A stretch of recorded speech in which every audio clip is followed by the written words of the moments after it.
Qui est derrière ta souffrance? Frères et sœurs, aujourd'hui nous allons parler d'une question profonde, douloureuse, mais nécessaire. Qui est derrière ta souffrance?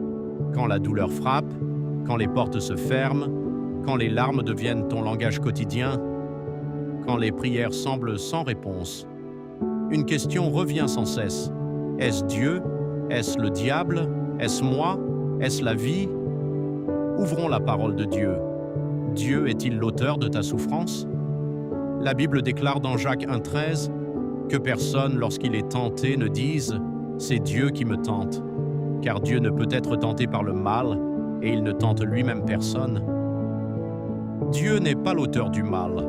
1 Jean 1,5 dit « Dieu est lumière et il n'y a point en lui de ténèbres ». Alors pourquoi la souffrance existe-t-elle? Depuis la chute d'Adam et Ève dans le jardin d'Éden, le péché est entré dans le monde, Romains 5,12.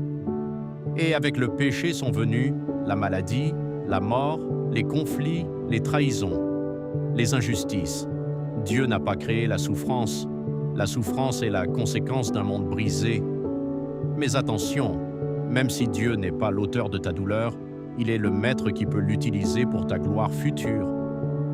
Le diable est-il derrière ta souffrance? La Bible nous montre un exemple puissant, l'histoire du livre de Job. Job était juste, il craignait Dieu, il évitait le mal. Et pourtant, il a tout perdu. Dans le livre de Job, on voit clairement que c'est Satan qui attaque Job. Job 1,12, Dieu permet, mais c'est Satan qui frappe. Cela nous révèle une vérité importante. Parfois, ta souffrance est une attaque spirituelle. Parfois, l'ennemi veut briser ta foi. Jésus lui-même dit dans Jean 10,10, « Le voleur ne vient que pour dérober, égorger et détruire. Moi, je suis venu afin que les brebis entrent la vie. » Il y a un combat spirituel invisible, mais écoute bien ceci. Satan peut t'attaquer, mais il ne peut pas dépasser les limites que Dieu fixe. Et si Dieu permet une épreuve, c'est parce qu'il voit quelque chose que toi, tu ne vois pas encore. Et si ta souffrance venait de tes propres choix, soyons honnêtes, parfois nous souffrons à cause de décisions précipitées, parfois à cause de désobéissance, parfois à cause d'orgueil. Galates 6,7 dit « On ne se moque pas de Dieu, ce qu'un homme aura semé, il le moissonnera aussi. » Certaines douleurs sont des conséquences. Mais voici la bonne nouvelle. Même lorsque ta souffrance vient de tes erreurs, Dieu peut encore te restaurer. Regarde l'histoire de l'Évangile selon Luc chapitre 15, le fils prodigue. Il a souffert à cause de ses choix, il a tout gaspillé, il a touché le fond. Mais quand il est revenu vers le Père, il n'a pas trouvé la condamnation, il a trouvé les bras ouverts. Pourquoi Dieu permet-il la souffrance? Voici la question la plus profonde. Si Dieu est puissant, pourquoi permet-il la douleur? Romains 8,28. Nous savons du reste que toute chose concourt au bien de ceux qui aiment Dieu. Pas seulement les bonnes choses, toutes choses, même la trahison, même la maladie, même l'humiliation, même la solitude. Dieu peut utiliser ta souffrance pour te purifier, te rapprocher de lui, te rendre plus fort, briser ton orgueil, développer ta foi. Regarde Joseph, trahi par ses frères, vendu comme esclave, accusé injustement, jeté en prison. Mais à la fin, il déclare dans Genèse 50,20 « Vous aviez médité de me faire du mal, Dieu l'a changé en bien.